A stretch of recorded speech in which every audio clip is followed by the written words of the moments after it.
வணக்கம், welcome to Mano's kitchen.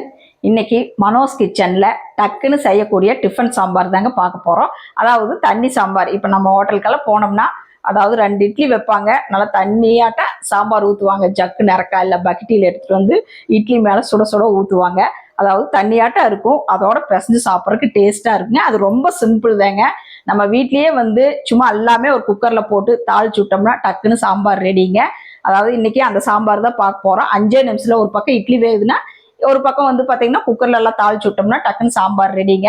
இன்னைக்கு சாம்பாருக்கு என்னென்ன பொருள்னு எடுத்து வச்சிருக்கிறேன். அதாவது இது காயிலே இல்லாத டிஃபன் சாம்பார், அதான் பார்க்க போகிறோங்க. பார்க்கலாங்களா? இப்போ குக்கர்லேங்க தண்ணி வச்சுட்டோங்க.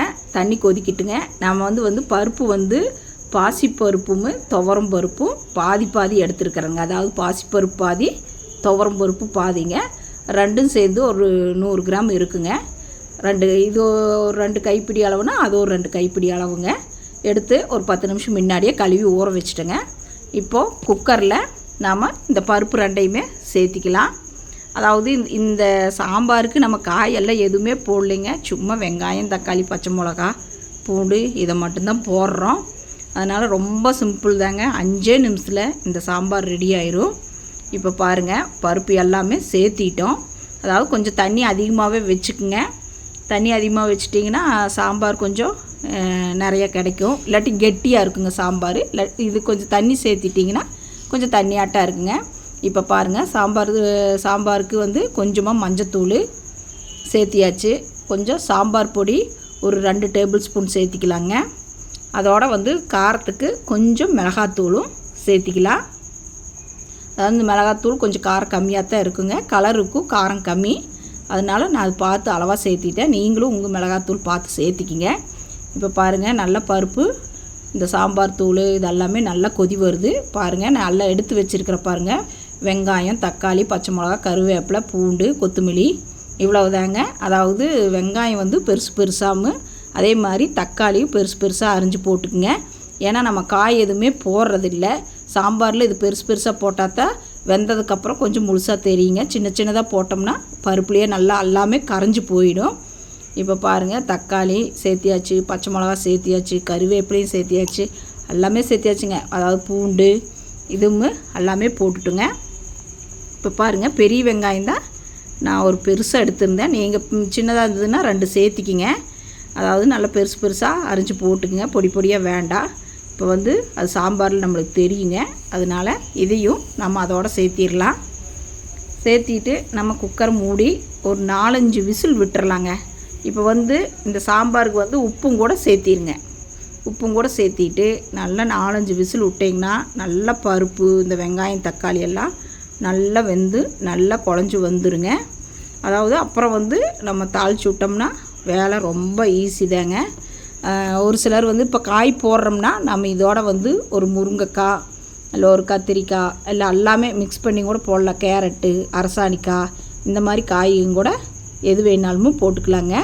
இப்போ பாருங்கள், இந்த சாம்பாரில் வந்து வெங்காயம், தக்காளியே நிறையா இருக்கும். இப்போ நீங்கள் காயும் கூட தேவையே இல்லை. இப்போ காய் போட்டோம்னா மொதன்னு நிறைய காய் தான் இருக்குங்க. அதனால் நீங்கள் காய் போடுறோன்னா கொஞ்சம் வெங்காயம், தக்காளியும் கூட கொஞ்சம் கம்மி பண்ணிக்கோங்க. இப்போ பாருங்கள், குக்கர் மூடி போட்டு ஒரு 4-5 விசில் விட்டு எடுத்துக்கலாம். அதாவது அப்புறம் இந்த சாம்பார் வந்து திக்னஸ் ஆகிறதுக்கு நீங்கள் ஒரு 2-3 டேபிள் ஸ்பூன் பொட்டுக்கல்லையை மிக்சியில் நல்லா ஃபைன் பவுடராக அரைச்சி எடுத்து வச்சுக்கோங்க. நம்ம கடைசியில் அதுதான் தண்ணியில் கரைச்சி இந்த சாம்பாரில் ஊற்றுறோம். எதுக்கு ஊற்றுறோம்னா அந்த பருப்பும் தண்ணியும் வந்து தனித்தனியாக இருக்குங்க. இது ஊற்றணும்னா கொஞ்சம் பைண்டிங் மாதிரி இருக்கும். எடுத்து ஊற்றணும்னா பருப்பு தனியாக தண்ணி தனியாக தெரியாமல் இருக்குங்க. அதனால் 4-5 டேபிள் ஸ்பூன் பொட்டுக்கடலை மாவு நான் அரைச்சி எடுத்து வச்சுருக்கேன். இப்போ பாருங்கள், விசில் வந்துருச்சுங்க. 4-5 விசில் விட்டு இறக்கி வச்சுட்டுங்க.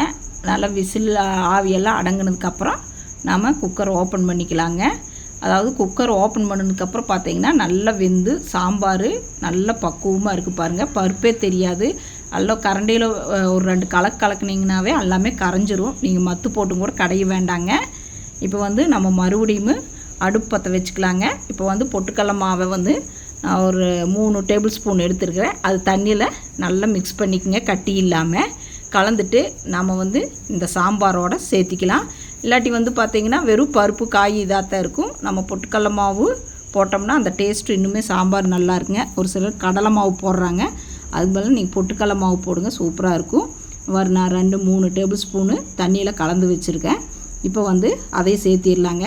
இப்போ வந்து தண்ணி இன்னமே தண்ணி சேர்த்தலாம், ஏன்னா பொட்டுக்கடலை மாவு போட்ட உடனே இப்போ சாம்பார் நல்லா கெட்டியாயிருங்க. இப்போ நாம் இன்னும் கொஞ்சம் தண்ணி சேர்த்திக்கலாம். பாருங்கள், ரொம்பவே கெட்டியாக இருக்குது. இன்னும் கொதிக்க சாம்பார் ரொம்பவே கெட்டியாயிரும். நாம் இன்னும் ஒரு 1/2 டம்ளர் தண்ணியும் கூட இந்த சாம்பாருக்கு ஊற்றிக்கலாம். நல்லா ஊற்றி நல்ல ஒரு கொதி வரட்டுங்க. பொட்டுக்கடலை மாவு வந்து பச்சை வாசமெல்லாம் போகட்டும். போனதுக்கப்புறம் நம்ம வந்து தாளிச்சிக்கலாங்க. அதாவது இந்த சாம்பாருக்கு நம்ம புளி ஊற்றலை, ஏன்னா காய்க போட்டிருந்தா நம்ம புளி ஊற்றினா நல்லா இருக்குங்க. இப்போ புளி ஊற்றணும்னா ஏற்கனவே நம்ம தக்காளி போட்டிருக்கிற புளிப்புத்தன்மை அதிகமாக இருக்கும். நீங்கள் ஏதாவது முருங்கைக்காய், கத்திரிக்காய் ஏதாவது காய்க போட்டிங்கன்னா வேணால் லைட்டாக இப்போ வந்து கொதிக்கிறப்போ புளி வேணாலும் கொஞ்சம் சேர்த்திக்கிங்க, நல்லாயிருக்கு டேஸ்ட்டு. இப்போ நான் வந்து காய்க போடலை, அதனால் நான் புளி ஊற்றலைங்க. இப்போ பாருங்கள், நல்லா கொதி வரட்டு பார்க்கலாம். அதாவது இந்த மாதிரி சாம்பாரெல்லாம் டக்குன்னு வச்சிடலாங்க. எப்போ பாரு சட்னி சாம்பார் அந்த மாதிரி காய் இல்லாத நேரத்தில் நம்ம இந்த மாதிரி கூட வச்சுக்கலாம். சட்னி அரைக்கிறதுக்கு வந்து இந்த மாதிரி வச்சுட்டிங்கன்னா நிறைய ஊற்றி சாப்பிட்லாம். தோசை, இட்லி அந்த மாதிரி இருக்கும்போது பார்த்திங்கன்னா இந்த மாதிரி நிறைய ஊற்றி சாப்பிட்லாம். திடீர்னு வீட்டுக்கெல்லாம் உரம்பரைக்கு வந்துட்டாங்கன்னா அப்படின்னா நம்ம சட்னியெல்லாம் அரைச்சி பத்தாதுங்க. இந்த மாதிரி ஒரு சாம்பார் வச்சிட்டிங்கன்னா இது கூட அளவாக தேங்காய் சட்னி அரைச்சிங்கனாலும் கூட போதும். இது நிறைய ஊற்றி சாப்பிட்டாலும் இந்த சாம்பார் தீராது, அந்த அளவுக்கு இருக்குங்க. இப்போ பாருங்கள், நல்லா கொதி வருது. நான் இறக்கி வச்சுட்டு இப்போ வந்து அதுக்கு தாளிப்பு போட்டுடலாம் அப்படின்ட்டு வாக்கணம் வச்சுருக்கிறேன். இப்போ பாருங்கள், சூடாகட்டும். இப்போ இதுக்கு ஒரு 2 டேபிள் ஸ்பூனு கல்லெண்ணெய் சேர்த்திக்கலாங்க. கல்லெண்ணெய் சூடானதுக்கப்புறம் வந்து நம்ம கடுகு எப்பவும் போல் தாளிக்கிறதாங்க. ஒரு டேபிள் ஸ்பூனு கடுகு சேர்த்திக்கலாம். கடுகுக்கப்புறம் வந்து பார்த்திங்கன்னா 2 சீரகம் போட்டுக்குங்க. நீங்கள் வேணுனாலும் கூட வெந்தயம் கூட இதில் ஒரு 2 போட்டுக்குங்க. இல்லை பருப்பு வேக போடும்போதும் கூட 2 வெந்தயம் போட்டுக்குங்க. இப்போ வந்து கடுகு வெடிக்கிட்டுங்க. அதாவது பாருங்கள், இப்போ எங்கள் வீட்டில் வந்து இந்த சாம்பாரோட இட்லி தான்.